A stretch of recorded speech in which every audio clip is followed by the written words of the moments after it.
Abdul Mehrotra, professor in infectious diseases. नमस्कार। आज इनसे हम पूछेंगे कोरोना से रिलेटेड बहुत सारे सवाल जो कि आप सबके मन में आजकल चलना शुरू हो गए होंगे। जैसे कि पहले और दूसरे वेव में हमने देखा था कि किस तरीके से लोगों के मन में लोग डर गए थे, लोगों में बीमारियां बढ़ रही थी, लोगों को समझ में नहीं आ रहा था कि इसको कैसे कवर कर सकते हैं। अब जो है अब फिर से जो है कोरोना का न्यू वेरिएंट आ चुका है, तो हम जानते हैं कि उससे कैसे लड़ सकते हैं और उससे कैसे फिट रह सकते हैं, और उससे रिलेटेड आपके मन में जो भी सवाल चल रहे हैं उस सारे सवाल के जवाब इनसे जानेंगे। अच्छा, इनकी एक पंच लाइन है। पंच लाइन क्या है? पंच लाइन ये है कि ABCD बोलिए। हाँ। और कोविड को सदा के लिए अलविदा कहिए। हाँ, तो ये आप बता सकते हैं क्या है, ऐसा क्यों बोलते हैं आप? बहुत बढ़िया, क्योंकि हम प्रोफेसर हैं मेडिकल कॉलेज में, पिछले 30 साल से पढ़ा भी रहे हैं, तो बच्चों को ऐसे पढ़ाते हैं कि बहुत जल्दी याद भी हो जाता है, इसलिए आम जनता भी बहुत आराम से याद कर सकती है, इसको अमल में ला सकती है और सदा के लिए स्वस्थ रह सकती है। जैसे विटामिन ए। विटामिन ए एक इतना इंपॉर्टेंट पदार्थ होता है जो हमारे सांस की नली की जो म्यूकोजा होती है, उसके ऊपर हेयर्स होते हैं सेल्स में, उसका मूवमेंट होता है, तो उस म्यूकोजा को हेल्दी रखने के लिए विटामिन ए की जरूरत होती है। तो विटामिन ए जिन जिन चीज़ों में होता है उसका सेवन करना चाहिए। जैसे पीले पदार्थों में होता है, ये कौन कौन से पीले पदार्थ है? जैसे पपीता है, उसमें होता है, चीज़ है, बटर है और आम है, जितने भी पीले पदार्थ हैं उनमें पाया जाता है। तो अंडा है, अंडे का बीच का पोर्शन है, तो इनको खाइए। विटामिन ए अच्छा आपके ब्लड में आएगा और आपकी इम्यूनिटी बढ़ेगी, सांस की नली की इम्यूनिटी बढ़ेगी, और जैसे कोई बाहर का एजेंट आपके अंदर आएगा उसको मार दिया जाएगा मेरे सांस की नली के द्वारा। अब विटामिन ए जो है दूध में जरा होता तो है, लेकिन उसकी मात्रा और अच्छी होने के लिए हम क्या करेंगे कि विटामिन ए की ड्रॉप्स भी बच्चों को पिलाते हैं। जैसे हमारी सरकार भी विटामिन ए की ड्रॉप्स पिलाती है बच्चों को, बहुत ही सस्ते में मिल जाती है, तो विटामिन ए की ड्रॉप्स पिलाते हैं। आप भी विटामिन ए इन पदार्थों में खा सकते हैं। तो ये हो गया विटामिन ए। अब दूसरा आता है विटामिन बी। विटामिन B12 एक इतना इंपॉर्टेंट विटामिन है जो हमारे देश में 88% लोगों को ब्लड में कम पाया जाता है, क्योंकि हम लोग जब टेस्ट करते हैं तो विटामिन B12 बहुत कम पाया जाता है और 88% लोगों में कम पाया जाता है। विटामिन B12 कहाँ से पाया जाता है? मछली में पाया जाता है, मीट में पाया जाता है, नॉनवेज प्रोडक्ट्स में ज़्यादा पाया जाता है और अंडे में पाया जाता है। तो हमारे देश में ज़्यादातर लोग तो नॉन वेजिटेरियन खाते नहीं है, नॉन वेज खाते नहीं है। जब नॉन वेज खाएंगे नहीं तो विटामिन B12 की डेफिशिएंसी हो जाएगी। तो वेजिटेरियंस जो होते हैं उनमें विटामिन B12 कहाँ से बनता है? मेरे आंतों के जो अच्छे बैक्टीरिया होते हैं, फ्रेंडली बैक्टीरिया होते हैं, वो विटामिन B12 बनाते हैं।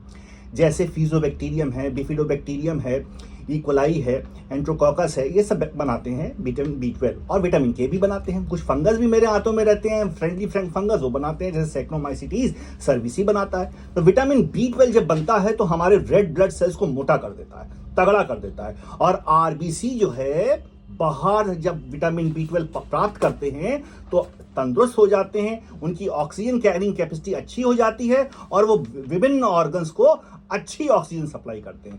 जब अच्छी ऑक्सीजन सप्लाई करेंगे तो हमारे जितने भी ऑर्गन्स हैं, सांस की नली है, फेफड़े हैं, हार्ट है, सब तंदुरुस्त हो जाएंगे। कोई भी बाहर से आक्रमण होगा, चाहे वायरस का हो, बैक्टीरिया का हो, फंगस का हो, प्रोटोजोआ का है, वो मारा जाएगा। तो B12 ऐसे प्राप्त करेंगे। नॉनवेज नहीं खा पा रहे हैं तो आंतों के बैक्टीरिया को ठीक करेंगे। तो करेंगे कैसे ठीक? अब आजकल गट मेडिसिन का नया कंसेप्ट आया है विदेशों में कि सारी बीमारियों का उदय पेट से होता है, जो आयुर्वेद में हमारे ऋषि मुनियां कह गए, अब मॉडर्न मेडिसिन उसको मान रही है। तो पेट की बीमारियां भी ठीक हो जाएंगी अगर हम फ्रेंडली बैक्टीरिया खाएं और उनको उगाएं। तो फ्रेंडली बैक्टीरिया खाने का तरीका सबसे आसान है दही, उसमें लैक्टोबैसिलस होता है। तो थोड़ा सा दही खाएंगे, उसमें नमक चीनी ना डाल दीजिएगा, नहीं तो बैक्टीरिया मर जाएगा हाइपरटोनिक सॉल्यूशन से। सादा बैक्टीरिया खाएं, सादा बैक्टीरिया दही के रूप में खाएंगे और दही हमारे आंतों में जाएगा, B12 बनाएगा। जो लोग के अंदर विटामिन B12 बहुत कम होता है उनके इंजेक्शंस भी लगते हैं। आपने नाम सुना होगा, न्यूरोबियन का इंजेक्शन लग रहा है, ठीक है, उसकी न्यूरोबियन की कैप्सूल्स आ रही हैं, बी कॉम्प्लेक्स की कैप्सूल्स आ रही हैं। तो जो ब्लड हम टेस्ट करते हैं तो उस हिसाब से पता चल जाता है कि वो मरीज B12 से ठीक खाने से ठीक होगा कि इंजेक्शन से ठीक होगा कि कैप्सूल से ठीक होगा, ठीक है। उसका विटामिन B12 लेवल हम बढ़ा देते हैं और उसकी इम्यूनिटी बढ़ जाती है। यानी कि हम आंतों के बैक्टीरिया को ग्रो भी करा सकते हैं कैप्सूल्स खा के। आजकल बहुत सारी कैप्सूल्स आ रही हैं मार्केट में, जिसमें एंट्रोकॉकस पड़ा हुआ है, क्लॉस्ट्रिडियम पड़ा हुआ है, बिफिडोबैक्टीरियम पड़ा है, सब फ्रेंडली बैक्टीरियम है और हमारे आंतों में जाएंगे, ग्रो करेंगे, बढ़िया B12 बनेगा, हम मस्त स्वस्थ हो जाएंगे। तो हमने विटामिन ए बता दिया, विटामिन बी बता दिया, विटामिन सी आया। विटामिन सी जो है सिट्रस फ्रूट्स में होता है, यानी कि अनार है, संतरा है, मौसम्मी है, मिर्चा है, इनमें होता है। तो विटामिन सी जो है दूध में कम होता है। तो बच्चे दूध ज़्यादा पीते हैं तो इम्यूनिटी कम हो जाएगी। तो बच्चों में भी आजकल निमोनिया फैल रहा है, वो कोविड की वजह से, JN1 की वजह से नहीं है, वो रेस्पिरेटरी सिंशियल वायरस है, ठीक है, वो डिफरेंट निमोनिया है। और यंग अडल्ट में भी आजकल निमोनिया हो रहा है, लंग्स में इन्फेक्शन हो रहा है, वो कोविड JN1.1 नहीं है, लेकिन वो माइकोप्लाज्मा निमोनिया है, जिसको ट्रैवलर्स निमोनिया भी कहते हैं, यानी कि आराम से मरीज चलता फिरता रहता है, खांसता रहता है, इन्फेक्शन फैलाता रहता है। तो ऐसे मरीजों को कोविड का प्रोटोकॉल फॉलो करना होगा और इम्यूनिटी बढ़ानी होगी, डॉक्टर को दिखा के दवाई खा के ठीक हो जाना होगा, मास्क पहनना होगा। आपके पास मास्क नहीं है तो गमछा डाल लीजिए, गमछा जैसे 3 लेयर होती है, जैसे हमारे प्रधानमंत्री डालते हैं, गमछा डालिए, 3-4 लेयर्स होती हैं, वायरस वैसे रुक जाएगा, बैक्टीरिया रुक जाएगा और लगभग मास्क की तरह काम करता है, सबसे सस्ता और टिकाऊ यंत्र। तो विटामिन सी है, सिट्रस फ्रूट्स खाएंगे, मिर्चे में भी होता है और अपनी इम्यूनिटी बढ़ाएंगे। विटामिन सी की टैबलेट्स भी आती हैं, ठीक है, लेकिन ज़्यादा विटामिन सी नहीं खाएंगे बिना डॉक्टर की सलाह से, क्योंकि एस्कॉर्बिक एसिड होता है, ये ज़्यादा खाएंगे एसिडिटी हो जाएगी, पेट में जलन पैदा हो जाएगी। तो एक पर्टिकुलर अमाउंट में खाएंगे, जो डॉक्टर आपका बताएगा, आप अपनी इम्यूनिटी को बढ़ाएंगे। अब लास्ट आता है ABC में के बाद D, vitamin D. Vitamin D कितना इंपॉर्टेंट पदार्थ है, मैक्रो मॉलिक्यूल है, जो कोविड तो छोड़िए, कैंसर को भी रोज मारता है मेरे शरीर के अंदर, लेकिन 90% से ऊपर जितने भी इंडियंस हैं उनमें विटामिन डी की भी कमी होती है। जबकि हमारे देश में सबसे ज्यादा सूरज उगता है और इसको सनशाइन विटामिन कहते हैं, लेकिन होता क्या है कि विटामिन डी हमारे स्किन के द्वारा इंडियंस में 40 मिनट में बनता है। उसकी साइकिल जो होती है, उसके बनाने की प्रक्रिया जो होती है मेरे स्किन के द्वारा सूरज की रोशनी के तहत, वो 40 मिनट होती है। यानी 40 मिनट अगर हम एक्सपोज रहेंगे सूरज की रोशनी में, तभी विटामिन डी बनेगा, नहीं तो नहीं बनेगा। लेकिन आजकल तो सब लोग फ्लैट में रहते हैं, सब कुछ फ्लैट है, तो डी आएगा कहाँ से? सूरज की रोशनी तो है ही नहीं, तो डी आएगा कहाँ से? और जब डी आएगा नहीं तो इम्यूनिटी घटेगी, स्किन में सूखापन आएगा, बाल झड़ेंगे, जिससे भी पूछ लीजिए आजकल, हाँ बाल झड़ रहे हैं, स्किन सूख रही है, भूख कम हो जाती है, सब विटामिन डी। डिप्रेशन होता है, मन नहीं लगता, सब विटामिन डी की कमी से होता है। इतना इंपॉर्टेंट विटामिन डी है, तो आएगा कहाँ से? सूरज की रोशनी से आएगा। इसलिए हमारे बाबा, दादा, नानी और सब दादी जो है बच्चों को धूप में तेल लगाती थी, बच्चे स्ट्रांग होते थे, उनकी हड्डियां स्ट्रांग होती थी। आजकल जिसको देखो धूप में तो बैठता नहीं है, हाँ फ्रैक्चर हो जाएगा, नलियां पड़वा लेगा, उसमें अपना स्टेटस सिंबल समझ रहा है। अरे धूप में तो बैठ जाओ, योगा कर लो, नहीं करेंगे साहब।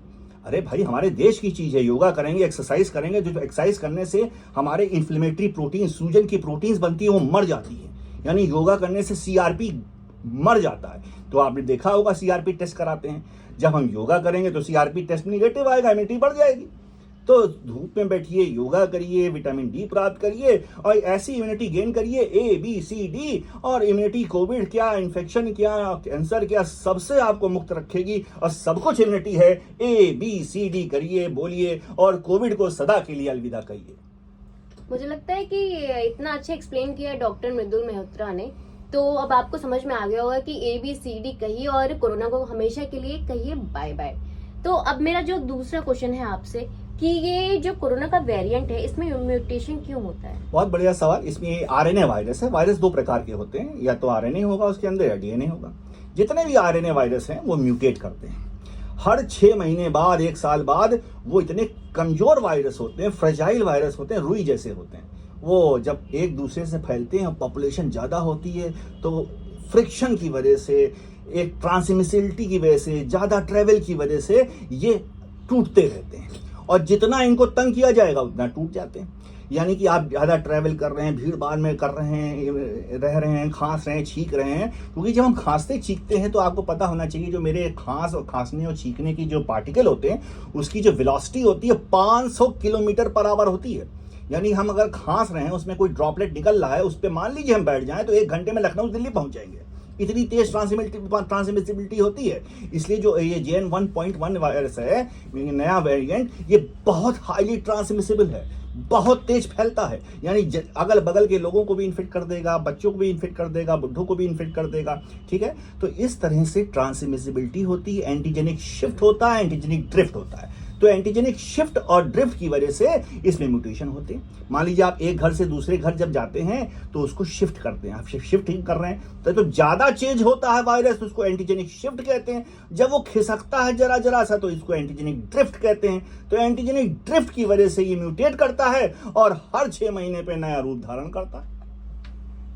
अच्छा, तो मेरा जो दूसरा क्वेश्चन है आपसे वो ये है कि वैक्सीनेशन का क्या रोल होता है? वैक्सीनेशन देखिए बहुत इंपॉर्टेंट है, लेकिन एक पर्टिकुलर स्ट्रेन के अगेंस्ट वैक्सीन बन सकती है। जैसे इन्फ्लुएंजा वायरस है, पहले इन्फ्लुएंजा 1, 2, 3 थे, तो हम लोग ने वैक्सीन बनाई, कोविड-19 की वैक्सीन बनाई, लेकिन फिर ये म्यूटेट कर गया। फॉर एग्जाम्पल जब म्यूटेट कर गया तो कोविड-20 हो गया, फिर म्यूटेट 21 हो गया, कोविड-22 हो गया, कोविड-23 हो गया। तो वैक्सीन तो मेरे पास कोविड-19 की है, कोविड-23 की थोड़ी ना है, ठीक है। लेकिन हाँ, जो हमारे देश की वैक्सीन है, कोवैक्सीन है, उसने क्या किया है, जैसे ये वायरस है, इस वायरस को पूरे को मार के इसकी प्रोटीन से कोवैक्सीन बना दी।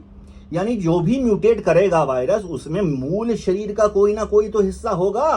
तो जिनको वैक्सीन लगी है उनको एंटीबॉडीज इस मूल शरीर के अगेंस्ट तो है, यानी कि उसको इन्फेक्शन से बचाएगी। अगर हो भी जाएगा तो सीवियरिटी बचाएगी, ठीक है। तो इन्फेक्शन से लड़ने की ताकत तो दे सकती है, लेकिन जब म्यूटेशन हो जाएगा, उसका रूप बदल जाएगा, तो पूरी तरह से नहीं बचा पाएगी।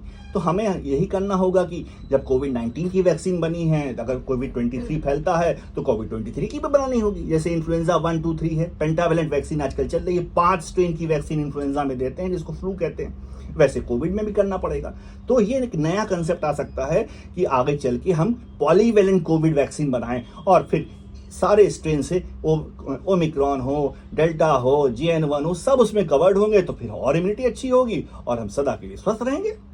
अच्छा, अगर वैक्सीन की बात ना करें, अगर जैसे ये क्या कहते हैं, कोरोना वायरस जो है म्यूटेट होते रहते हैं और वो और खतरनाक होते रहते हैं, तो उनसे कैसे बचा सकते हैं? क्योंकि इतनी जल्दी तो वैक्सीन तो तैयार हो नहीं सकती, तो हम उससे कैसे बच सकते हैं? बहुत अभी आपको बताया मैंने, ABCD बोलिए और अच्छा, सारे कोरोना को दूर करिए। सिर्फ यही ट्रिक केवल है ABCD, ठीक है। और जो हमारे बाबा दादा खाते थे वो खाना खाएंगे, दाल चावल रोटी सब्जी फल फूल, ठीक है। और जितने फास्ट फूड हैं, जिसको आप फास्ट कहते हैं, फास्ट नहीं, उससे दूर रहेंगे। खा सकते हैं कभी कभी, लेकिन दूर रहेंगे, क्योंकि जितना फास्ट खाएंगे उतना फास्ट जाएंगे। तो आने के लिए थोड़ी ना पैदा हुए हैं, तो कम से कम खाएंगे, फास्ट स्लो रहेंगे, दाल चावल रोटी सब्जी फल फूल सब खाएंगे और सदा के लिए स्वस्थ रहेंगे। अच्छा, ये जो आपने बोला फास्ट, ये बेसिकली ये यूथ के लिए है, यंग जनरेशन के सबके लिए है, सबके लिए है, ठीक है। कभी फ्री का मिल जाएगा तो खा लेंगे, पैसा खर्च करके थोड़ी ना अपने फास्ट जाने के लिए आए हैं। सही बात है। अच्छा, तो अब कोरोना से तो बहुत सारे सवाल हो चुके हैं। अब बेसिकली सवाल ये करते हैं कि आज देख रहे हैं कि लोगों का खान पान बहुत ज्यादा बिगड़ चुका है, लोगों को बहुत इजीली बहुत सारी बीमारियां हो जा रही बहुत कम उम्र में, तो कैसे फिट रख सकते हैं खुद को? देखिए, आजकल इतनी मिलावट है क्योंकि पॉपुलेशन बढ़ती चली जा रही है, हमारी पृथ्वी की शक्ति उतनी है नहीं, ठीक है। तो उसमें मैन्योरिंग आर्टिफिशियल पड़ती है। तो आजकल वही ऑर्गेनिक कंसेप्ट आ गया है कि ऑर्गेनिक फार्मिंग की जाए, जो हमारे देश के प्रधानमंत्री भी कहते हैं। जैसे हमारा एक स्टेट है सिक्किम, वहाँ सब ऑर्गेनिक हो गया। यानी कि हम अगर छोटा सी ज़मीन हमारे पास है, चाहे खेत हो, खलिहान हो, छोटा सा लॉन है, उसमें तो ऑर्गेनिक का काम कर सकते हैं अपने परिवार के लिए। केवल गाय को रखना है, पशु को रखना है, गाय माता को रखना है, उनका दूध पीना है जिसमें फैट कम होता है, ट्राइग्लिसराइड कम होता है, स्वास्थ्य के लिए अच्छा होता है, उनको भी रखिए। उनके गोबर से खाद बनाइए, उस खाद को डालिए जैसे हमारे पूर्वज करते थे, और वो 100